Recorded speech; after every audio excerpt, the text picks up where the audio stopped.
We are going to get started here today. So I am Jenna. This is Jennifer.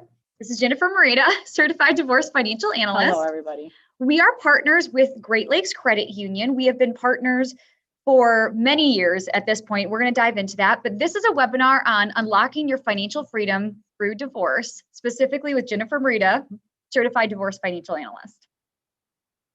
So again, I'm Jennifer Merida. I'm a Certified Divorce Financial Analyst. And that start out by helping people that are going through divorce. I always was curious on how things worked, and I started as a pilot. So I went to school for aviation airport management, Okay. and I was a flight instructor. And then after September 11th, I was with my now ex, but we decided that I would do something else. So I was in school to go to finance and started my banking career, which was 20 some odd years ago. And had various roles. Thank you. Thank you. But I had various roles. And throughout those roles, I would see people that were together and, started their relationship, but then ended up going through some trouble and getting divorced. And afterwards, I always heard, hey, I didn't know this, or why didn't anybody tell me this? And it was a lot of on the financial pieces of their life. Mm-hmm. So anyway, to go back, I heard all that, and then I went through my own divorce. Right. So piecing things together as we do in life, right? We all evolve. I went through my own divorce. I knew better. I had a lot of degrees and certifications in finance, Mm-hmm. but when you're going through an emotional time like I was, I didn't make the best decisions financially because it was my own situation. I could have used some outside force other than my lawyer to help me. So I then, went through that, and then also kept hearing the trends as I was a financial advisor of people wishing they would have known before they got divorced. So I did some research in there as a certified divorce financial analyst. And I said, oh, how amazing is that to have a team of people, because the lawyers have their specific purpose, and not above children, but the children and making decisions on that, those situations. And then finances are the next important thing. Absolutely. And most people get divorced because of communication and finances. Absolutely. So if you're not going to agree on finances during marriage, you're not going to agree on finances getting a divorce. So could not have been said better. Absolutely. Yeah. That's why you need a certified divorce huge area of contention. Yes. Oh, absolutely. So I was very, very happy to be able to be another supportive role and to really trailblaze this position of saying, hey, there's got to be more support around finance. Right. Because people have children, and if they're not okay financially for themselves, then their children are not going to be okay, and then they're not okay in the community, and they're not it trickles down. They're not okay in their job because finance is way heavily on their mind. I know this because I have 5 children of my own. I am co-parenting with 3 from my first husband, and then me and my husband now have 2 children, and they're twins. Mm-hmm. So very cute. It's thank you. It's a lot of craziness. But as with anything, with the right help and the right mindset, you're able to get through situations that are difficult, just like divorce. So that's what, really got me started in helping people and just keep digging deeper and finding better ways and having these success stories that people are financially okay afterwards. There's a lot of different relatable aspects. Jennifer is one of our advisors who builds a relationship almost instantly, like your best friends, literally. Walking through me, I love my clients. Best friends with Jennifer, which is awesome. So as I was saying earlier, we are the Tranel Financial Group. We have been in Libertyville for just about 33 years, since 1988. We've actually worked our way up a little bit north. We used to have a branch of GLCU at our front stage, but as just the technology has changed with that actually went away. But we are still great partners with the Great Lakes Credit Union for over 15 years. Mm-hmm. We also are within North Shore Trust and Savings as well. We are super excited to bring to you and continue to be that educational resource of the finance arm through Great Lakes Credit Union. So you've probably seen Jennifer's face around, Jeff's face around, just in the institution saying, we're here to help you through retirement, life transitions. Jennifer specifically focuses on divorce. Obviously, that's a big life transition that happens. So in here, I know it looks a little funny. It says the big problem is that we're all human. And what I mean by that, especially as we're going, so there's many of you here on the webinar, and like I said, we appreciate you all joining us. You all probably are at different stages of the divorce process, or maybe you're not even at the divorce process stage. You're just, thinking about it. just thinking about it. Mhm. And I always say it's always good to get the most information. Getting information, divorce has been so taboo. Getting information because you are just having questions in your mind can maybe even bring it back and strengthen your marriage. Absolutely. Because like I said, communication and finances are the biggest reasons for divorce. You becoming independent financially and understanding and having that strength and confidence around your finances can help bring marriages back together. But how I help people now also is, as they're going through the process of a divorce is inevitable. In some cases it is. You're asked for a divorce, or you just know you need to get out of a really bad situation, which it's okay to get out of a bad situation. But having the financial knowledge and having that background gives you the confidence and clarity to move on. Because, as I'll get back to this, we all have beliefs around finances because of how we were raised, or because of like what our parents thought about money, how we started our relationship with money with your current spouse or ex. So that shapes how we feel. And sometimes some of us become very overwhelmed and we put our head in the sand and we procrastinate. And if you're thinking about a divorce, or you're going through it, or it's final, you do not want to be overwhelmed or procrastinate as you're going through a divorce, because that means that you're not in the driver's seat. And it's my goal to make sure that my clients are in the driver's seat and understanding negotiations. So it's not saying this is a power play or anything like that, but you need to be in control of your finances. So when decisions are being thrown at you, which we're going to go through a story of a client, you know what you're saying yes to and what you're agreeing to, because once those papers are signed, you can't go back, really. It's signed, it's final, and that can go for a long time. Right, absolutely. Absolutely. So it's emotional, and you're is one of the most emotional and financially traumatic and emotionally traumatic things you're going to go through is a divorce. And a lot goes on.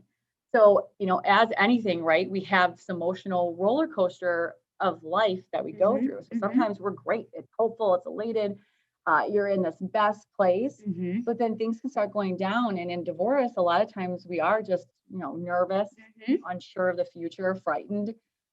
Desolate is down there. And then now you're having to make decisions. And how do you know how those decisions are going to impact you a year, 5 years from now? After the divorce is final. Because there's life after divorce. And now you're expected to make all these life decisions. Maybe you were not the one that was in charge of the finances. And now you're having to make all these decisions. How do you know what tax situation, what things mean? So this emotional thing, you're supposed to be making decisions when you're really not in a good place emotionally, is not fair. It's not fair. That's a great way to put it. Yeah. It's not fair. No. That is I've never heard anyone say that before. That is an amazing way to put it. It is not fair when you're in that emotional state. And they're like, To be expected, yes. Yep. Because it is final. Right. And there's no going back. Lawyers can help, and they have some, the background, of course, they can do this, but Of course, they are not the financial experts to say, hey, this decision means this. And I've seen a lot of times the lawyers will say, well, just trade this asset or just pay it out of this asset. And there's huge tax consequences. Oh, yeah. How do they know there that? could be another way. Right. Okay. So we just want to make sure that you have, when you're in this emotional state, the best team together, and you have the right experts at play to help you. Absolutely.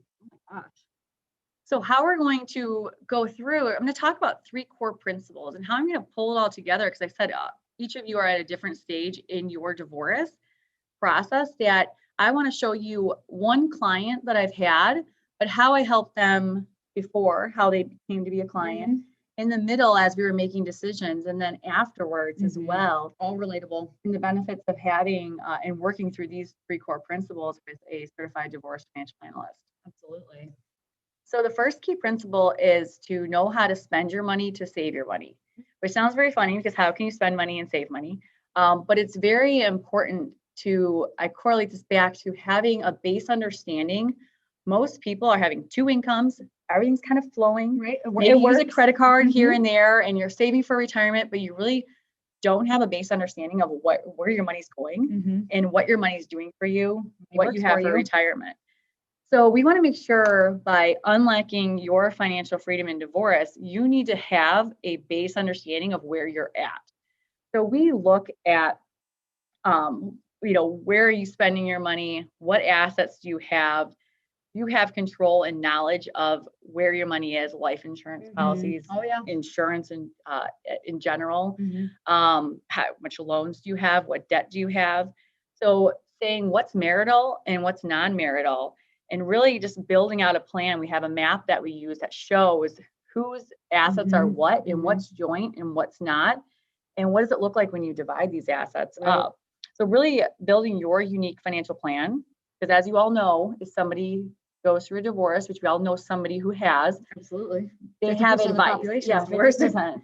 They have advice and they say, well, I got this and I got this. Well, that you don't know the whole picture. You only know one side of that story, and it's not your story.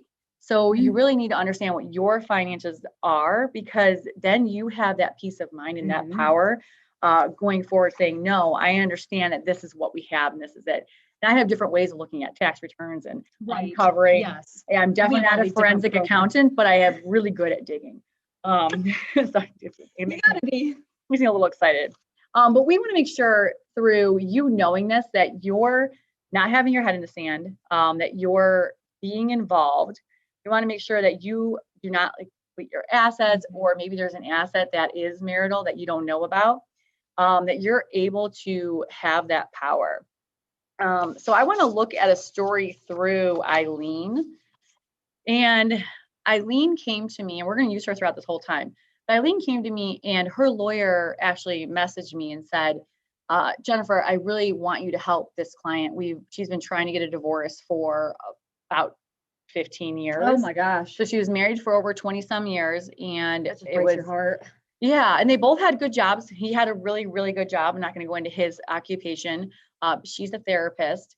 So they both had really good incomes, but she was told what to do by her parents. She was told what to do by her husband, and she was told that she wasn't good enough. So she knew she, was being abused and everything and needed to get out of this marriage, but she kept going back because she was told that she couldn't make it on her own, and she believed that. So finally, the lawyer knew, but she said, I need you to back me up and say, she can get a divorce and she's going to be okay. She cannot stay with this person anymore. And she was going back and forth through the judicial process for like 3 years. Oh gosh. So would go and then would back out because she was told she wasn't good enough. So I was able to really sit down with Eileen and say, okay, where are you spending your money? What is your income coming in? What is your income going to be when you get divorced? An estimation, right? Because we have to get a little further into it. And then what are your debts? So what does the cash flow look like? And that was really important for her to know that she can live on, day-to-day basis. But also, what does it look like she's in her 50s? What does it look like close to retirement?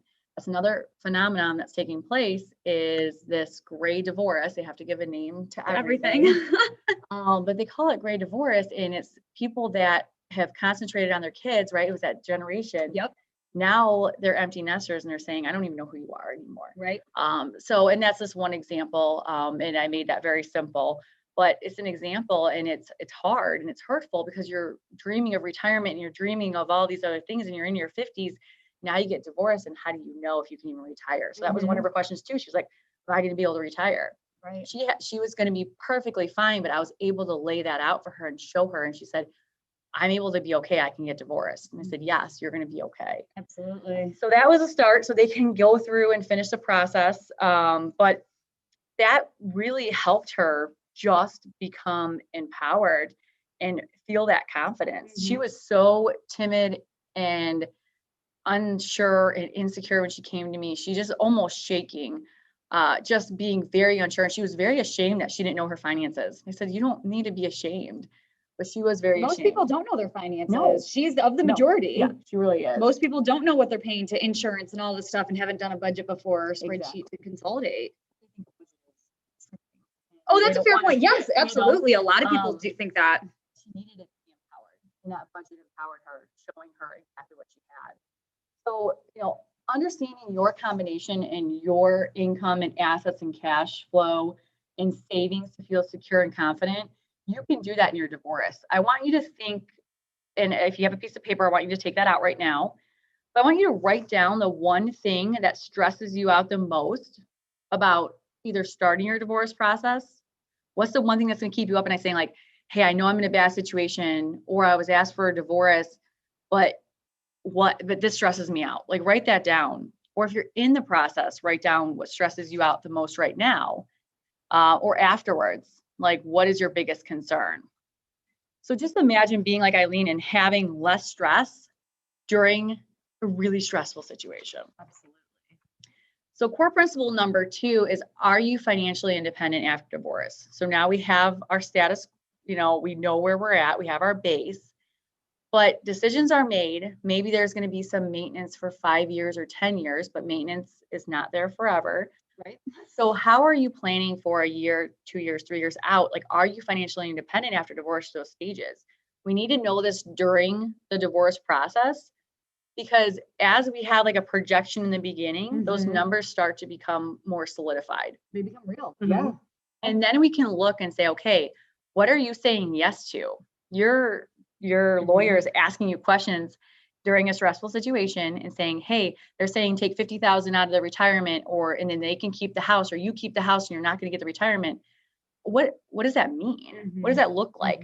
Or you owe 80,000 out of the equity and all you have is your retirement to pay from. What does that look like? Or retirement to get?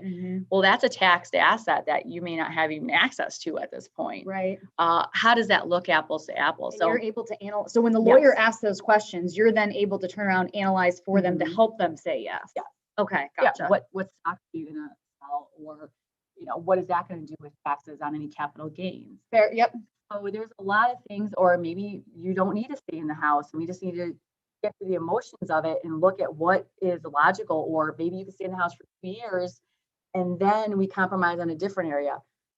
Maybe we need to buy out the maintenance and you get money up front. And what does it look like to buy out the maintenance and the projections or pension projections? So all those things are really scenarios important. You're like, I know. Sorry. many scenarios, obviously. So those are important to know, because you need to know. Right. You in the driver's seat. So to really, unlock your financial freedom, it says that you're the one that has the negotiating power, because know, yes, you have an ideal, they have an ideal. Negotiation brings you both here, right? It's not what you want. It's not the most detrimental. It's going to be somewhere in the middle. But how do you know where that middle is at? So really understanding the decisions that are being thrown at you, and that you're saying, I understand this. Yes. And you're confident and secure about that. So we really put that into perspective to work towards what your goals are for your new life and your new chapter. Absolutely. When that divorce is final. So knowing that you're going to be financially independent is huge. So we're going to talk about Eileen again, and decisions are being thrown at her. Her tendency was to go back and say, I'm not good enough and this isn't going to work. So we were able, every time she got a text. So if you're going through a divorce right now, a lot of times you're getting texts saying, I'm going to do this, or I'm going to take all the money here. Threats. But those are threats. And that's usually a threat. You just said sounds like a threat. Yeah, they're not valid a lot of times though. So if you have the power, my financial person told me that this is not true, or you don't say that, but just yourself not confidence. True. You can ignore that text and sleep at night, or get to work and do well in your job instead of having a text fight. And a lot of that comes up. Why I use that as an example. But you don't want to live in regret of the decisions that were made that can't be changed, that you have to live with for a very, very long time. I had a client that had to pay, this is not Eileen's story, but they just came to me, the divorce. I didn't help them through the divorce. They came after a couple of years later, and he wanted to retire early. And he said, I need to retire early. Do I have to pay this much maintenance? And I looked at the papers and I said, yes, you have to pay this much maintenance. You can't retire early, because normal retirement age is 65. You will be choosing to retire early. That's not going to fly with the judge. Having to pay. You still have to pay that amount, even though your income isn't there. You're choosing to do that, so you have to pay. So, if he knew that, he could have maybe put that into the papers. Absolutely. Because he said he always knew he wanted to retire early, and I said, well, why didn't you put that in the decree? Yeah, absolutely. You're emotional during that time. Exactly. You're saying yes. He's the sweetest guy. He just. Yeah, definitely was very emotional for him. So, so she would just crumble, and we would just rely on her plan and say, okay, this is where you're at. So if we give a little bit here, you're still going to be okay. So she was able to build that power up again. Eileen so back to Eileen, sorry. No, you're good. But Just clarifying. yes. So knowing that, she's going to be okay with her income. Right. And if she got this little like less child support, or she had, she's going to have one of her children a majority of the time, but it was showing 50%. So she's going to get less child support. And that was just something she was negotiating on. And we knew she would still be okay. So those are the things that empowered her. And we also were able to look at the retirement piece and say, this is how much now you're going to have for retirement. If you had to divide it out, you're still going to be okay. And if we put this much money in, we're going to be okay for retirement still. So you can go ahead and say yes to this. So she knew she was going to be okay for her career, her children, and her retirement, which was very important. And the lawyer was happy because the lawyer was like, okay, I had that backup. I had that backup, and I knew that this was right for her, but that things went quicker, and she was able to pay less money to her lawyer also. Right. Absolutely. Because things went quicker with the decision-making process. So she was just armed with that financial empowerment, and she had a plan, and she was secure, and she went through with the divorce. And how I want to know now, if you can write down on your piece of paper, like, how confident do you feel about your divorce and the process, the piece of the divorce you're in, either before, during, or after? How confident? Are you confident? Yes or no? So we'll come back to that at the end and see how these answers come to play. But the last core principle is the financial planning piece. And this really comes after the divorce is final. So we talk about our growth and income strategy, and some people will have their income put together, but maybe it's because of maintenance, and that maintenance ends. And how do you plan for that? Growth. How are you still growing for life events like like retirement, or maybe you wanted to buy a new house or go on this vacation. How are you still planning for that growth part of your financial income or your balances, your assets? It's after 6. My mind goes a little bit after 6. I have 5 kids at home. Help me with my words. But with your assets, how are you making sure everything is mapped out that you can still live the way you want to live and for your goals? This is very, very important.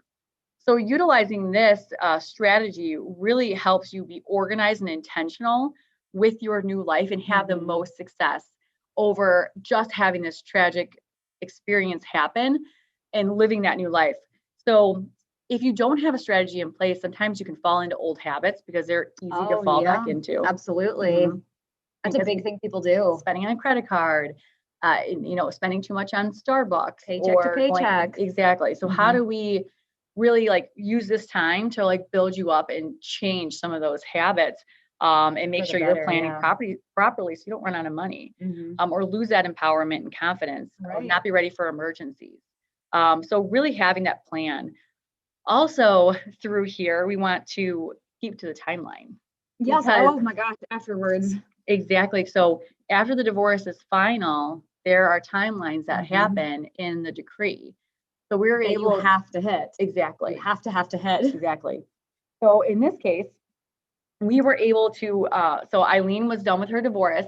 I meet with her about every single month because we need to go through and keep to her goals and make sure she's budgeting appropriately. But she also has her own dreams now. She wanted to enhance her career, but that means she needed to step back a little bit for having so many hours.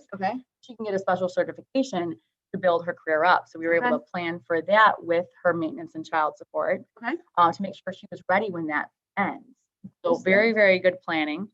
But also there was titling for her cars that needed to take place, that needed to switch titling.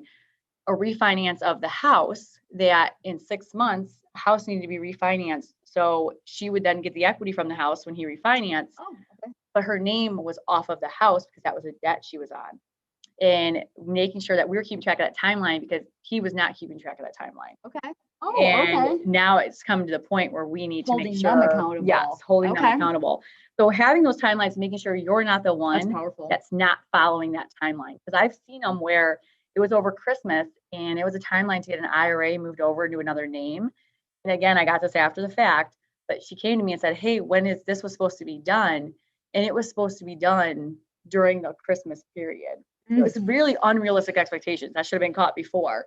Unrealistic expectations, but you don't want to be the one not following that in contempt of court. Well, they can take you back, can't you? Yeah. So just making sure that you have clarity and confidence around your money. And we have checklists. So we have a proven process and checklist for every stage of divorce.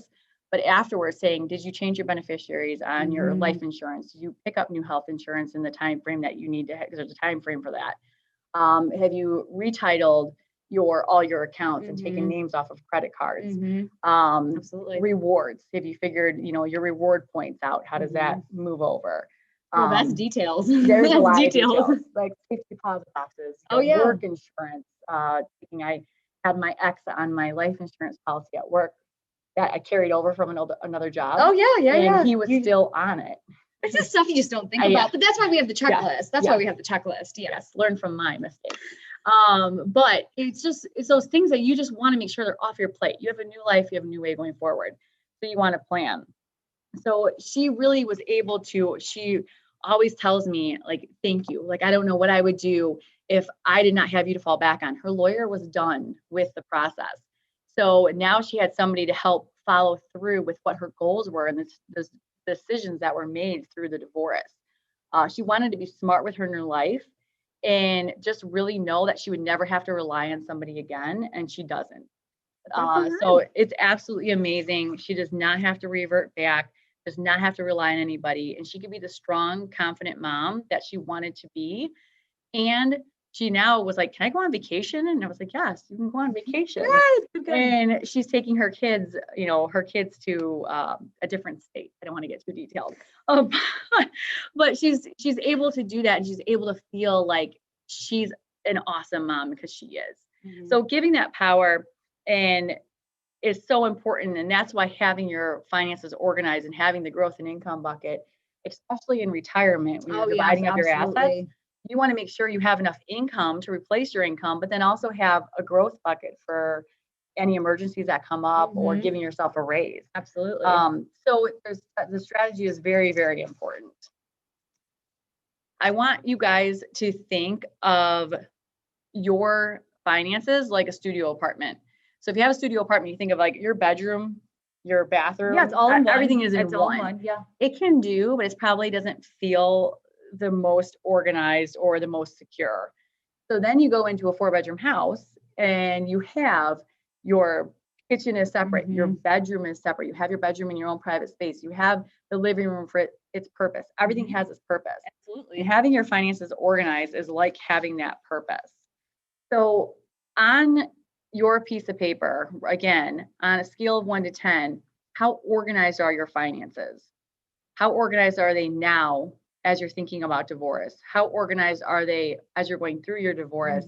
Or even after? How organized are they after? Did you put your head in the sand afterwards? Did you put your decree into the closet? Yeah, into the drawer and not look at it? Because a lot of people do. Yeah, that's a majority. But it's very important. You're tired and you're exhausted and you don't want to look at those things anymore. But that's the time you need to step up and look at those and pick them into bite-sized pieces like I did with Eileen to say, okay, let's get this part done. Next month, we'll get this part done. And then next month we think about that. Absolutely. So it's important to have that certified divorce financial analyst that knows what you're going through, but can really compartmentalize and have a timeline for you. Absolutely. So we've covered a lot. Go ahead. About Eileen's story is you said that she was a therapist, right? And then maybe this is an assumption, but at times you would think that she, in the position she's in, she'd be able to intrinsically have a better emotional state or just have a better understanding, which really just shows a certified divorce financial analyst is beneficial to anyone, regardless of who you are, where you're at, the industry you're in. That stood out to me. A lot. Because you would think like, oh, well, you should have your emotions down, but it's so close to it. This is her divorce, and that's why. You may be great at your job, but this is your divorce. And also, don't be ashamed if you don't understand your finances, because everybody has a role in a marriage and they have their, separation of duties, and yours might not have been finances, and that's okay. It wasn't supposed to be. Yours may not, yours may have been staying home with the kids. If you're a man or a woman, you may be staying home with the kids. That's okay. That was your role. And you deserve to have your part of the marriage and the assets that were in the marriage. Absolutely. And you need to Absolutely. be empowered. And if you don't understand, that's okay, because most people don't. And that's why you come to somebody, because you want to make sure that you're in control of your finances. So the 3 core principles that we went over, because I know we need to wrap up here pretty soon, is really knowing how to spend your money to save your money. So empowered, knowing where you're at financially now, what are your assets, what are marital, what are not. Really, how are you spending money? What is your budget as of now? Going through the divorce, are you financially independent after divorce? Do you know what you're saying yes to? What does that look like? And, what are these negotiations? Are you in control of the negotiations? And then financial planning with the growth and income strategy afterwards, it's really building that new life and that new plan. Absolutely. Do you know what's your key to long-term success and not reverting back to old habits? I know that we're at time, but I do want to make a point because I think this is interesting. Okay. Based on core principle number 3, financial planning, growth and income strategy after the divorce. A lot of the time when the decree is signed, it sounds as if most of those relationships before and during the divorce are done, meaning the relationship with the lawyer, the Correct. mediator, etc. But with a certified divorce financial analyst, just depending on when you start, you're there from finish to end, right? And when everyone else is done with that relationship, you still have an ongoing connection with an advisor to help you make sure you stay on track, right? With all these different checklists, right? That is really beneficial because a lot of times after divorce, you can feel alone, right? But that's where Jennifer is there to really help work through this so that you have accountability and you're not alone, right? You do feel that emotional connection to someone else. I think that's important to be said. It is. It's somebody that knows what you've been through. Fair. Yeah. Jennifer knows your life. So I want to give you guys a gift. Again, thank you. I know we went a little long. I want to thank you guys so much, but there's 2 gifts that I want to throw out there. This one is so cool. I love this gift, but it's the 4 things to avoid when going through a divorce. So if you're thinking about it, been through it. I love these. These are, you will never guess them. One of them is very, very important. Well, they're all important, but one of them Jennifer is told me about all of them and my mouth dropped. That you don't plan on going through a divorce. So nope. It's good to know, what you need to avoid. So send me I just never would guess that. an email at jmerida@moneyconcepts.com and just put in there 4 things to avoid. So put that in the subject line. I will send that to you. But I also know that you guys have listened to me and Jenna here now for the last half hour, and you may say, yeah, this makes sense. I want to be successful financially. It's like hiring a coach or hiring a trainer that you can go through it yourself, and that's, great. But how do you be the most efficient and most successful with it? Is hiring somebody that has been there and has different experiences. Absolutely. I've been there myself, but it doesn't mean that I know your situation or I'm an expert in that matter. But understanding the financial aspects and just being able to relate helps a lot. I love my clients. We become very close, and it's just, something that I'm very passionate about. So what I want to do is learn more about you. I know you're maybe thinking, hey, I just need something more. I want to talk to Jennifer and have a one-on-one. I set aside time for everybody on this webinar. So I have the next 2 weeks where I set some time slots. There's more people on here, which is awesome. I set like 5 spaces out, but I needed a lot more, which is good. But send me an email and just say, you know what, Jennifer, I want to look at my financial freedom session. So if you can put financial freedom session in the subject line and send it to jmerida@moneyconcepts.com. Or you can call 847-680-9050 if you don't want to email and ask for Jennifer. And we can just have a complimentary discussion. We can talk about your situation. I'll probably give you some advice as well. Don't tell her. They'll give you some advice as well. But I just want you to be as successful as possible, in that hour, giving you advice for your situation and seeing if working with us makes sense. So it's very important for me. So again, thank you guys. And in close, I just want to say it's a quote I found. I know it's a little dramatic, but it says divorce is one of the most financially traumatic experiences that you're going to go through. Money spent on emotions like being angry or getting even, right? Because a lot of us have been hurt, is really money wasted, or more money in the lawyer's pockets, right? For their children. We want it to make sure that you're efficient. I want you to be empowered, be in control, and be educated, and I can help you. So again, thank you guys very much. I look forward to connecting with all of you, and please reach out and ask questions. This isn't the time you thought you were going to go through. Ask questions and I can help. Thank you guys. Have a great night.